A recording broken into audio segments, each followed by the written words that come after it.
Ambassador Spock, Captain Solano, welcome to Hotari. We are honored you've come. My name is Tyler Altaris, Minister of Diplomatic Affairs. The honor is ours, and this is Commander Jara Rydick, first officer aboard the USS Resolute. You'll find she has a keen mind, and unique insight into the dynamics between the Hotari and the Lydians. We are honored to be here, as representatives of the Federation. I'm so glad These must be the representatives of the mighty Federation. The reigning authority in the galaxy. Or so we've been led to believe. Whether that's true or not remains to be seen. But, either way, we're grateful you've made the time to come to our little corner of the universe. And you are? This is Galvin, and this is Citron, the heroes of the revolt in the mines.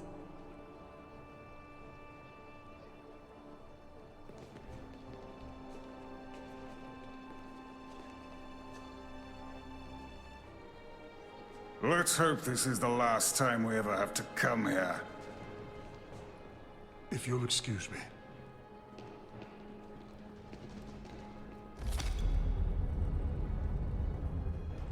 I think we're about to begin. Did you hear the arrogance from that guy? I don't know what we're walking into here, but that guy was something. That may be true. But let's keep an open mind going into the negotiations. Hopefully he's just one voice amongst many. Then let's hope he's the outlier. The Hotari have invited us as their guests, so we must show them the proper respect.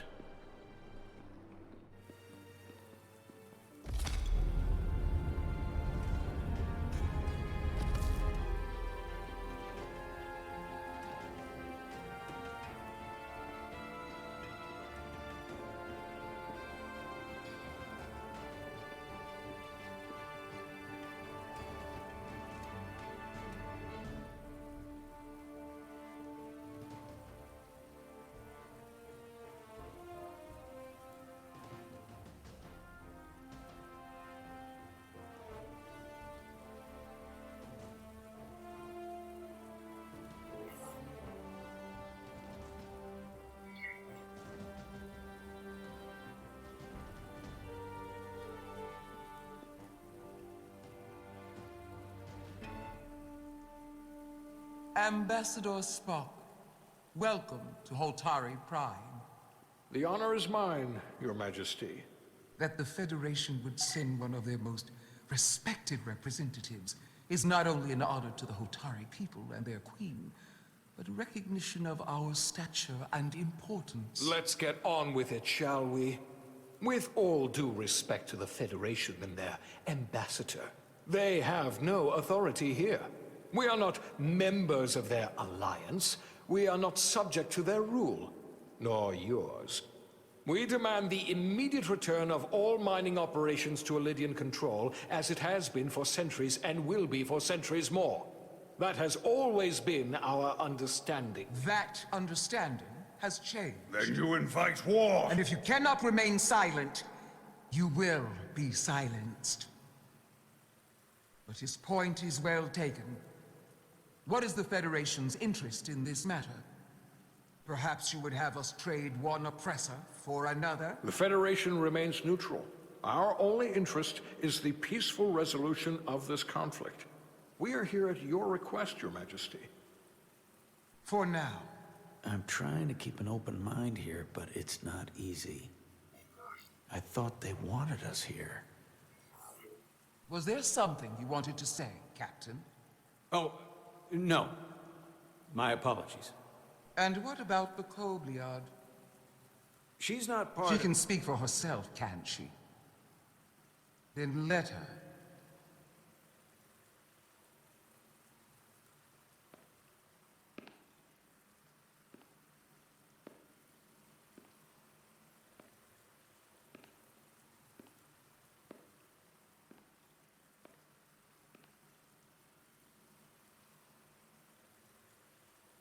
Now then, what is your name?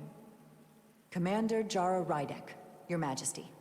Being a Kobliad, you would know better than anyone. Your people suffered brutal treatment at the hands of the Cardassians. Their injustice towards the Kobliad is as unimaginable as it is unforgivable. Not unlike how we have been treated by the Alidians. As much as they'd have you believe they are the victims here, remember it was the Hotari who attacked us. Hundreds of innocent Alidians were slaughtered without mercy in those mines. The blood is on their hands, not ours! Quiet! If after all the Kobliad suffered, you finally had the chance to right that wrong, to get out from under their control, would you take it? Or would you negotiate a peace?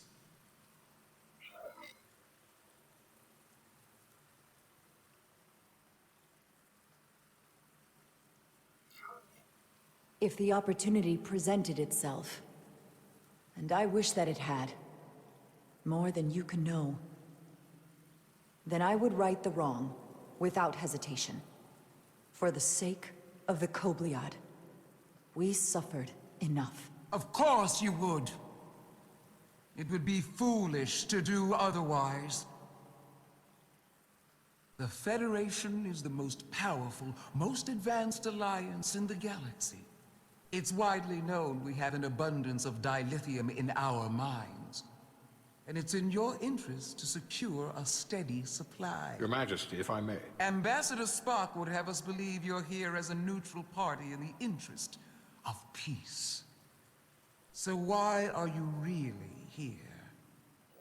I want the truth, not your Federation rhetoric. As Ambassador Spock has said, we've come seeking a peaceful resolution to this conflict, and have no interest in your dilithium. I'm not nearly as naive as you must think. The Federation has done business with the Alidians for decades, which makes me question your motives. What they haven't said, but cannot deny, is a simple truth. The dilithium trade would not and will no longer exist without Alidian involvement. We created it for the benefit of everyone, especially the Hotari. We've given them warp technology. We've let them share in the profits. We've made their lives infinitely better than before dilithium was discovered. All of that goes away if the Federation turns a blind eye to their treachery. That is enough of your lies! The Hotari are quite capable of running the mines. We've done so for centuries. So tell me, who deserves control of the dilithium trade and the mines on Tau? Who should the Federation recognize? The Hotari or the Alidians? It can only be one or the other, not both. If I have to choose only one, then it would have to be the Hotari. Well said. How could the just and wise Federation make any other choice? This is an outrage. The Federation has lost all credibility. The mines are ours. Lydia will not be deterred. We will take back our mines by any means necessary. Then you will see more blood spilled. I am more than willing to address your concerns, Your Majesty. Yours as well, Representative. But I suggest we could have a more productive conversation with a smaller group.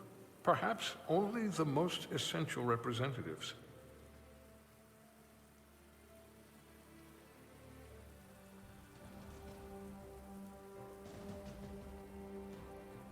I suppose there is some sense to that.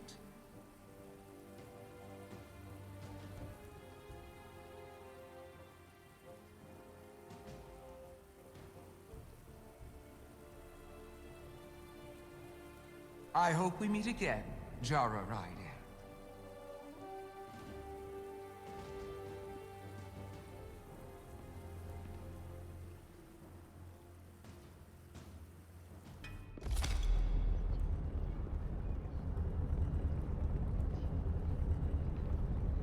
Spock and I will cover everything on the diplomatic front. You make nice with the locals and see if you can get some answers. We need to find out why the Hotari are so willing to risk war. What happened in those mines?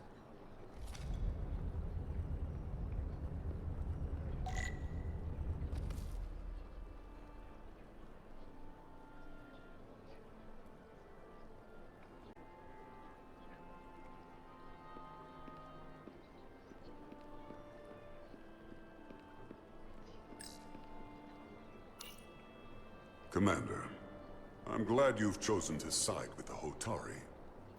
I knew the Federation would see through the Elidians' baseless claims and protect the interests of my people. The Hotari have suffered enough at the hands of the Elidians. I couldn't agree more. I assume you were there the day the mines were seized from the Elidians. Not seized. Reclaimed. And restored to their rightful owners. Yes, I was there. We had to be decisive. Before the Elidians could even realize their worst nightmares upon them. Did you have help from someone else? Hotari stands alone against the Elidian forces. We don't need help from anyone. They respect one thing above all else, and that is force. The greater the force, the more certain the outcome. Any talk of making peace is just that, and worth little without the strength to secure it. Which makes me wonder about your ship, the Resolute. Undoubtedly the Federation's finest warship. Ready to contend with anything the Elidians might have in store. Or is that not true? Maybe I've misjudged it.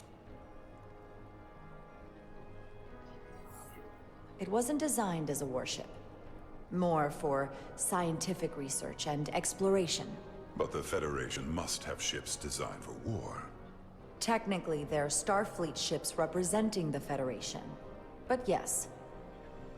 I see. Sidron.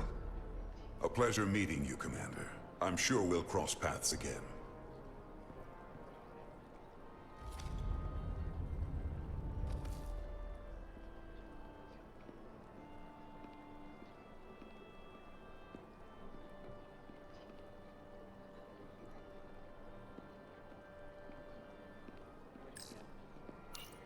Commander Rydek, I'm encouraged to see the Federation supporting my people. I'm afraid of what might happen without your help.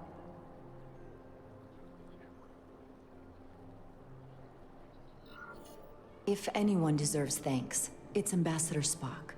No one is more invested in negotiating a peaceful settlement to this conflict than he is. I'm so glad. We need his help before the situation escalates further than it already has.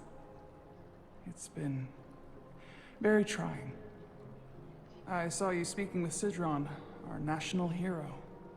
I'm curious, what did he say? He seems to be of the opinion that negotiating for peace is a waste of time. Because force is the only blunt instrument he understands. He's a miner, not a diplomat. For the first time in our history, the Hotari have the upper hand. We see ourselves as strong instead of downtrodden. New voices have risen up.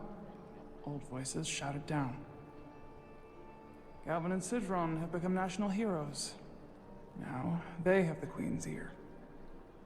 Better or worse, depending on your perspective. I get the sense you don't exactly trust them. I don't trust their instincts, which are leading us to war. My fear has been that the Elidians will launch an attack and crush us. You've seen their starship, no doubt. They could have retaken the mines whenever they wanted to, but it never happened. And as strange as this may sound, I'd almost say they're afraid. I just don't know what they're afraid of. It's still the same bluster and bravado you would expect from them. But it has no teeth. Like they're afraid of what might happen. Do you think it has something to do with the Ion Storm? Right now, it's stronger than ever, isn't it? It's entirely possible. I'm not a scientist, but I do know the storm has knocked out all kinds of systems. So maybe the Illydians weren't willing to risk their ships, given all the interference.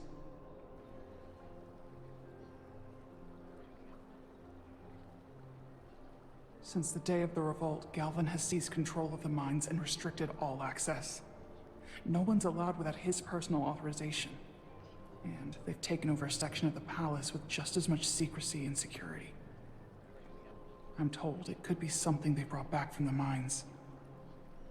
I've made inquiries, but everyone pretends it doesn't exist. I strongly suspect they're hiding something. Are you sure of this? It's been the talk of the palace since the day of the revolt. How can we know?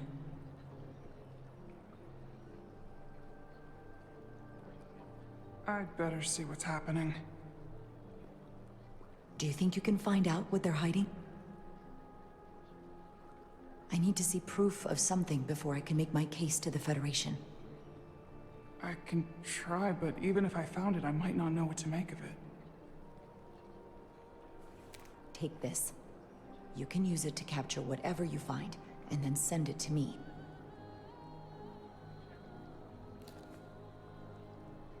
Thank you. I will let you know what I find. And I look forward to our meeting again.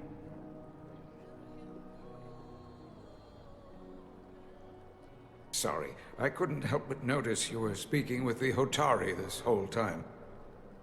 I figured in the interest of fairness, I should offer another perspective. Of course. I'm probably not telling you anything you don't already know, but these negotiations rely on the Federation's neutrality, as does any hope you might have for a supply of dilithium in the future. So, why you would choose to side with the Hotari escapes me. Without Illydian involvement, there is no dilithium trade. Clearly, you weren't aware. We are and will remain completely neutral. Our only interest is the peaceful resolution to this conflict. As is ours. Of course, the question is, at what price? Major Salit Arminta, Special Attaché, Illydian Armed Forces. Pleasure to meet you, Commander. I have my issues with the Hotari, but I have to give them some credit. They know how to seize an opportunity. Inciting an uprising the same day as a massive, once-in-a-lifetime ion storm. Our assumption was that this storm was just an anomaly. Yes, a very convenient anomaly. At least, that was what we were told. Of course, I wasn't there. But who am I to say otherwise? Something tells me there's more to the story. So what really happened? Well, the official story is that it was the storm that enabled the revolt. How else do a bunch of unarmed, unorganized miners seize control of an entire moon, much less thousands of mines? But I've talked to people who were there. They tell a different story. They say they're lucky to have escaped with their lives. That it was more than just the storm. That somehow the miners were able to harness the energy from the storm. I know it sounds crazy. I'm not even sure I believe it myself. But that's what they said.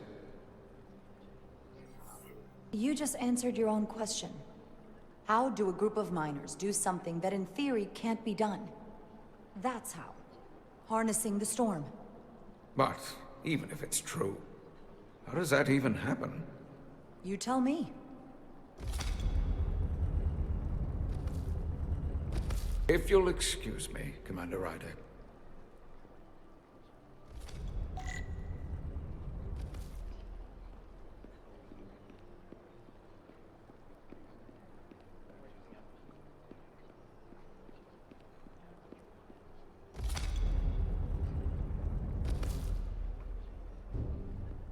Well, that was a disaster. What happened? The Hotari refused to concede anything, so the Illydians stormed out.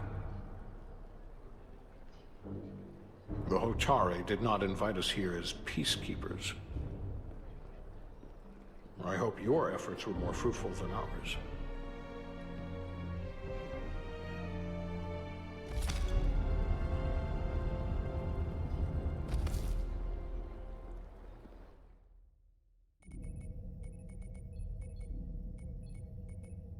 Gravitational harmonics failing to resolve. Warp bubble stability degrading. Increase output to maximum. Increasing warp output to maximum. It's happening again.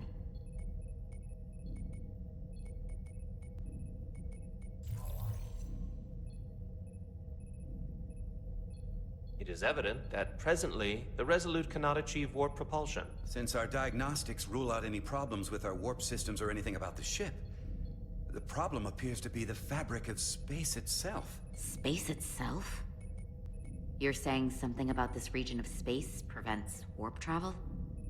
Prevents it, or can't sustain it. However improbable, that appears to be the case. We need to know more. The storm didn't stop us from leaving space dock and traveling here.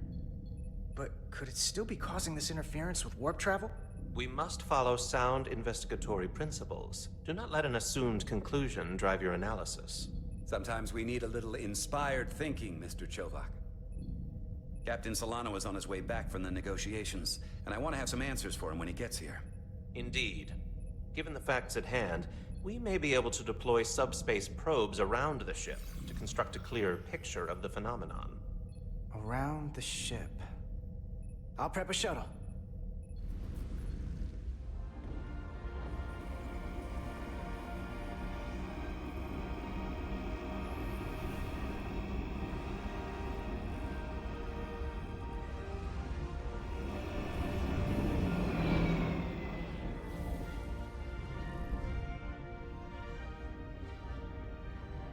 I'm setting up a waypoint at a distance roughly corresponding to the edge of our warp field. When we get there, I'll deploy the first probe.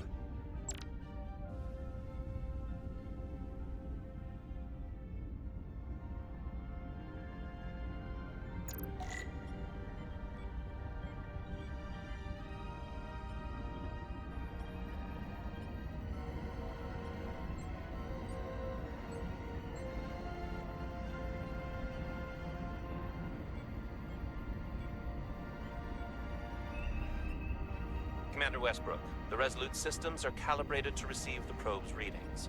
We are standing by to reproduce the warp field collapse after the first probe is deployed. Thank you, Mr. Chovak.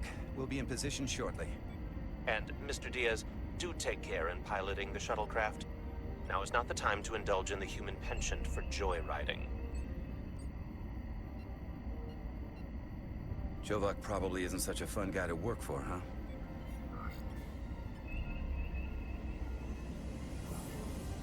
Nah, Lieutenant Commander Chovak's not so bad. You know, once you get used to him. And, I've learned a lot working under him. I have a feeling I'm going to have to work harder to be a political animal like you, with this new first officer coming aboard.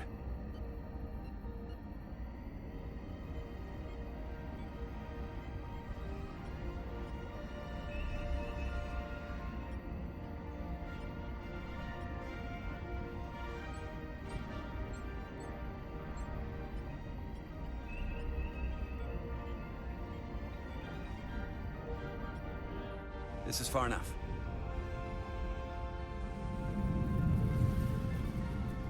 Transporting the first probe into position.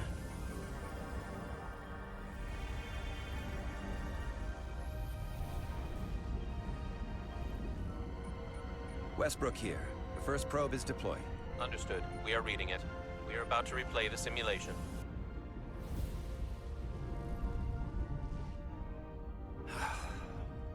Problem? I'm just not getting any traction with her. Commander Rydek. She rejected my plan to use a deflector pulse against the storm surge. She didn't listen to me when you were out on the hull and I was trying to make it safer for you. I'm not saying there's anything wrong with the new XO. I'm sure she's a fine officer, even if we don't see eye to eye. But she didn't go through what the rest of us did. You know that. And it's hard to figure out why she'd be the one Solano chose instead of, well, one of us. I've heard some good things. You should at least give her a chance. I'll take that under advisement. Test is running. Warp field collapse in 3, 2, 1, mark.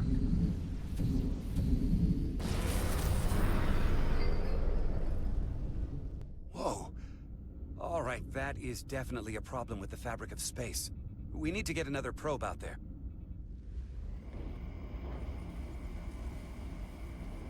With 2 points of data, the Resolute and the probe, we've managed to get an interference pattern. I'm setting a waypoint to a particularly strong area of interference. We'll deploy the second probe there.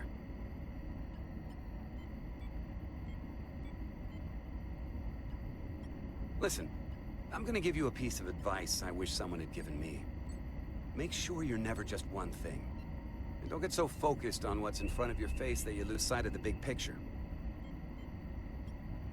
Before Rydek showed up, the captain pulled me into his ready room and told me he didn't think I had the people skills to be first officer. What a load of crap. I mean, if he'd said that about Chovak, sure.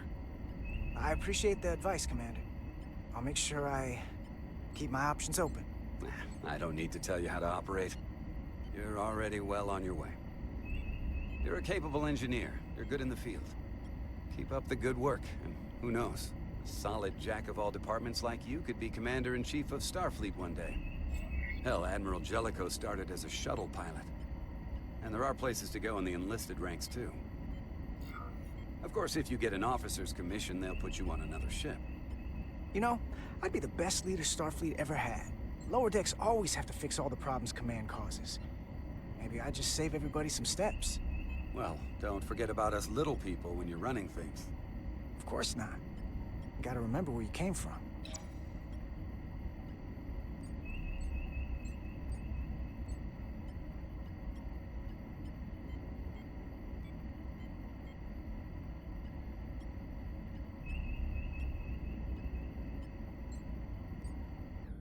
Here.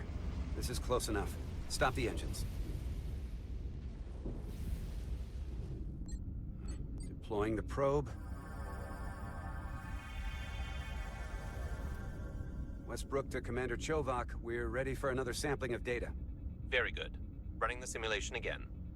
Warp field collapse in 3, 2, 1. Mark. There it is again. I saw it. It seems to be directional. Well, what about the scans? Anything?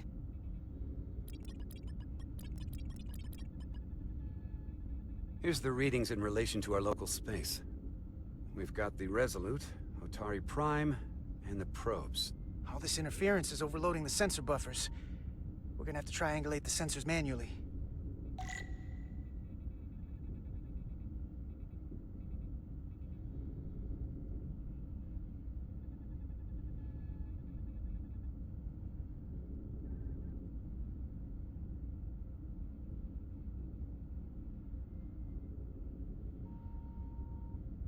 We got something.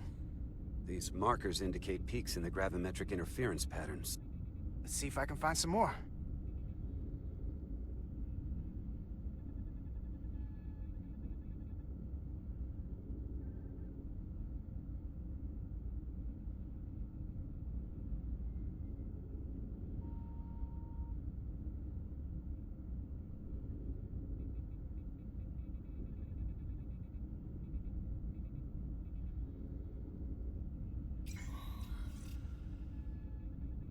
Hold up. This is coming from the moon. A beam that blocks warp travel. Aimed right at us. Someone is doing this intentionally. I don't know how they're doing it. This is like nothing I've ever seen. Why would they be doing this? We came here to help these people. And now we're getting hit by some warp-killing weapon? Now, look here. It's current readings of the ion storm. These concentrations... they line up with the interference pattern. The storm, and this beam, they're coming from the same place. Carter, whatever petty local conflict brought us here, it's just a small part of something much bigger.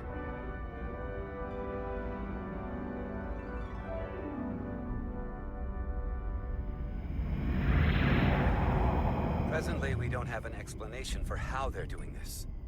One thing is clear. This is no fluke. Thank you, Mr. Westbrook. I want a full briefing when I'm back on board. Solano out. A targeted weapon that inhibits warp travel. Coming from the moon Tau. That would explain the difficulties my shuttle encountered. More importantly, the tenor of the Hotari during the negotiations. And here I thought the Illidians would be the problem. Coming to peace talks in a warship. This wasn't supposed to be so complicated. For all their posturing, every indication is that the Illidians are afraid of the Hotari. They didn't bring their warship as a threat. They brought it because they're scared. From everything we witnessed, I would say that is highly likely. But what are they afraid of? Tylus, the Hotari representative, said she thought they found something in the mines. Galvin and Sidron brought it back to the palace, but they're keeping it under tight security. She's going to investigate it. I gave her my tricorder. I expect she'll contact us soon. You found an ally. Why would Tylus help us?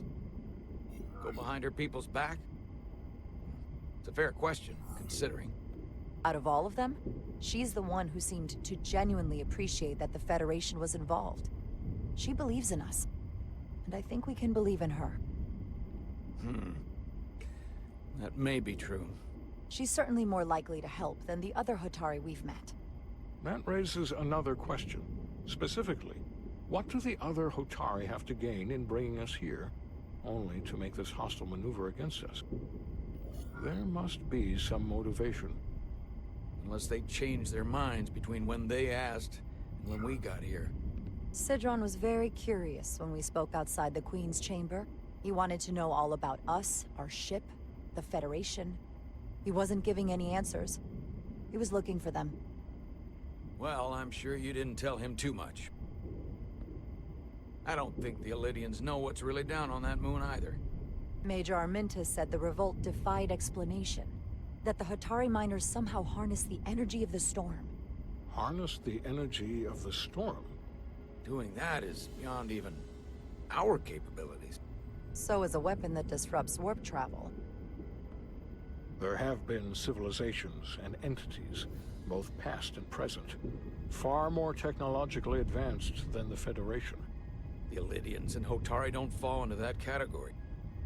But that is all the more reason to investigate further. Commander Rydek, sorry to interrupt. We've received an urgent call from Hotari. The Queen's advisor, Tylus, has asked to speak with you. Put her through.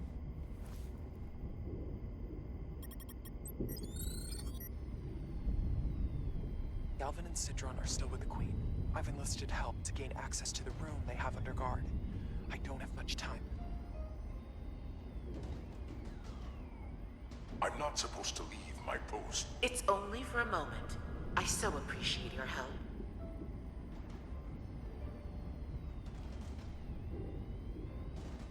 I found something. I'm sending you a scan.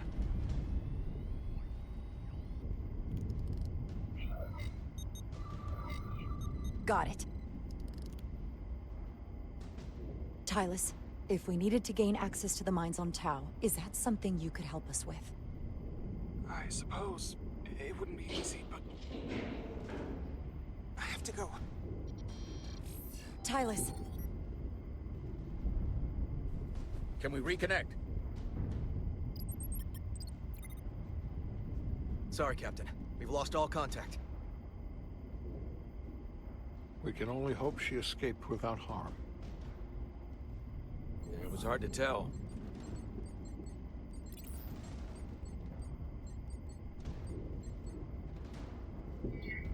We have to help her.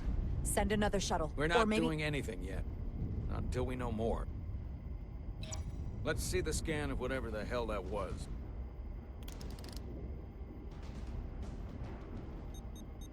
Tylus suspects this came from the mines on Tau. It appears to be of ancient origin, but the markings are unfamiliar. We can run a full analysis when we get back to the Resolute. But if this came from the mines, then it might be the key to how they got the upper hand against the Illidians. Then we have to go into the mines. The Federation would not allow that. We were, after all, sent here to be a neutral party in a peace negotiation. However, we could demonstrate that the Hotari have acted in bad faith, which would enable us to investigate the mines on Tau with full justification. But of course, We would need conclusive proof before taking action. Otherwise, it could put us in a difficult position. Whatever this artifact is may be proof enough. At least to satisfy the Federation. Especially if we can show the Hotari are controlling the warp disruption. And targeting the Resolute. We may have a better understanding once we analyze the device. But a mission to the mines, covert or otherwise, is not out of the question. And I will handle the Federation.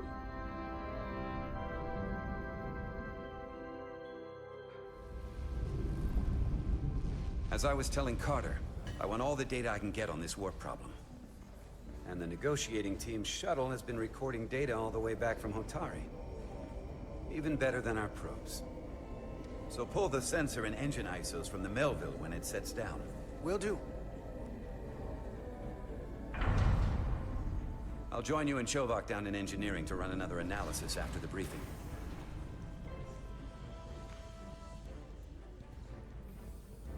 I didn't like this warp problem when we thought it was some astronomical anomaly. And I like it a hell of a lot less now that we know someone is doing it to us. How does it work? What do we even do about it? What do you say we pull these chips and find out? Took some damage on the way.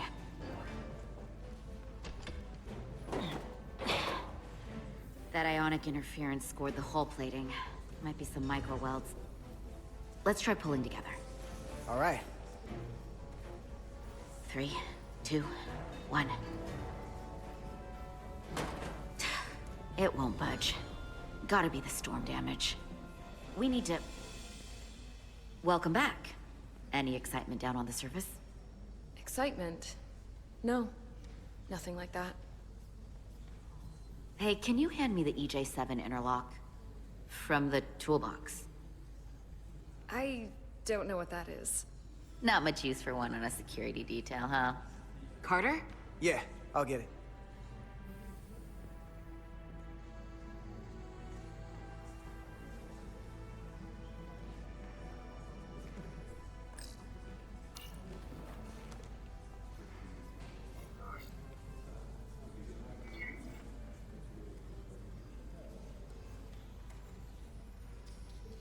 Okay, I'll apply pressure while you decouple the panel.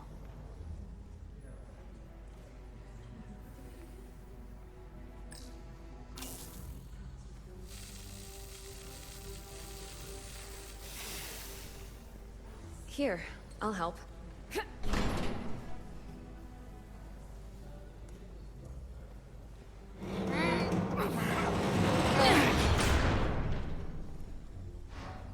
We've got this. Open up and say ah. Thanks for the hand. We have to get these isolinear chips down to engineering. No problem. You really know everything about these ships, don't you? The tools, the systems. Like a walking Starfleet technical manual. Well, I wouldn't say everything, but I know my stuff. I can see that. Come on, start pulling chips.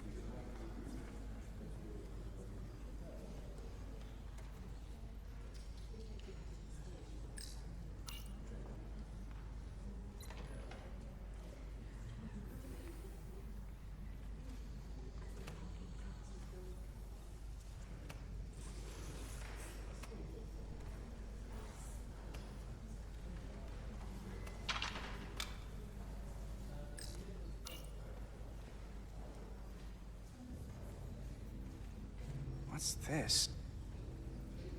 Some kind of crystal formation?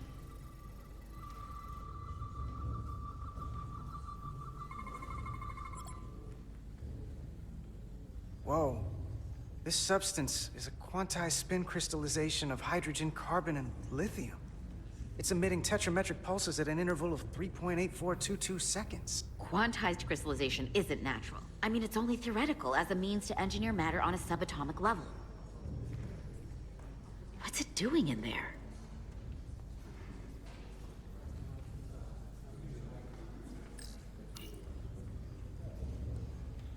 Wait. Regulation 364, subsection 9. What? Regulation 364, subsection 9 orders that in the case of an unknown foreign substance infiltrating a sealed system, it will be placed in secure confinement before further examination. Retrieve a containment module. Don't you think we're more equipped to deal with whatever this is? No. Before anything else, this is a security issue. You don't even know what this is. Which is why we need to study it. Once it's contained. Well, if it's not natural, then someone might have put it there. It could be a tracking device. Some kind of sabotage. Or even a bomb. Which is why we need to get it to the containment lab. Come on. I can't make an exception. Not even for you. I'm still going to report these crystals to Commander Westbrook when we send the shuttle data. And I will inform my superiors. I'm taking this just as seriously as you are. But I overheard talk about the warp disruption on the shuttle. Now these crystals? Maybe this situation is more than we can handle with just a science vessel. We could trigger a distress call, get Starfleet to send more ships. Or I could send a message to my old CO on the Adirondack. Get some combat-tested vessels. We shouldn't do this alone. That wouldn't be a bad idea. If you think you could do it without getting in trouble. I'll find a way. Be very careful. Okay, stand back.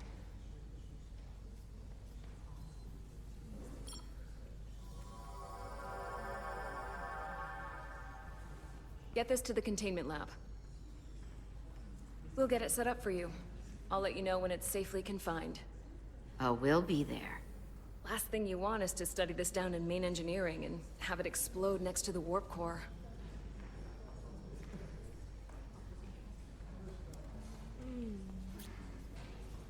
Almost forgot. Can't have that. For a second, I thought she'd gone cold on you. Like she might have changed her mind. But I guess this whole situation has her spooked. Maybe she knows more than us? Or it's because this is all happening so fast? But she usually doesn't scare easy. Well, of course she's taking it seriously, but that's her job. When she's on duty, she's got to be on the lookout for danger. Yeah, but talking about sending a distress call on her own? That's going too far. Although, you didn't seem to think so. She was probably just thinking out loud. I'm sure she'll come to her senses. This mission has enough complications stacking up. Now, we'll get through it. You, me, and Miranda too.